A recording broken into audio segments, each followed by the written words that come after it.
Hello everybody, and thank you for tuning in to the weekly report. Washington's Ukraine obsession is going to get us all killed. Last week, the world narrowly escaped likely nuclear destruction as the Biden administration considered Ukraine's request to allow U.S. missiles to strike deeply into Russian territory. Russian President Vladimir Putin warned, as the request was being considered, that because these missiles could not be launched without the active participation of the U.S. military and NATO, Russia would consider itself in a state of war with both NATO and the U.S. should they be launched. It was a Cuban Missile Crisis on a massive scale. Thankfully, permission was reportedly not granted by Washington to hit deep inside Russia. But as we have seen throughout this war, a weapons system is often first denied and then eventually granted to Washington's proxies in Kiev. We should not rest easy even if nuclear war has been temporarily averted. Would missile strikes deep inside Russia win the war for Ukraine? Not even the Pentagon thinks so. U.S. Defense Secretary Lloyd Austin himself said earlier this month that granting Ukraine's permission to launch missiles into Russia would not be a game changer in the 2.5-year war. Risking nuclear destruction for no tangible purpose? Have these people gone crazy? Even the game changers have changed little in this war. How many times has the pro-war mainstream media told us a weapon system would be a game changer for Ukraine? Remember Javelin missiles, Leopard tanks, HIMARS?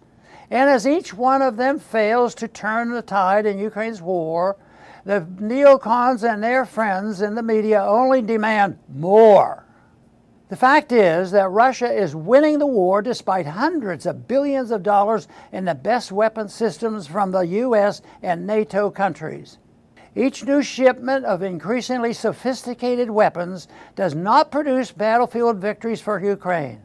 It only produces more dead Ukrainian soldiers and more profits for the weapons manufacturers. Even the mainstream media, which has solidly supported the Ukraine war, has begun to report on Ukraine's huge losses and hopeless situation. Yet as more and more start to wake up about the disastrous proxy war, Washington only knows one direction when it comes to war: forward. Just over a week ago, the Pentagon announced another $250 million arms package for Ukraine. Nobody believes that is going to reverse the steady gains made by Russia on the battlefield, but it will generate more profits for the U.S. arms manufacturers, who are the real force behind our hyper-interventionist foreign policy. The unlikely duo of Robert F. Kennedy Jr. and Donald Trump said it best in a recent editorial in The Hill. "We cannot get any closer to the brink than this. And for what? To weaken Russia? To control Ukraine's minerals? No vital American interest is at stake. To risk nuclear conflict for the sake of the neoconservative fantasy of global full-spectrum dominance is madness." They are right.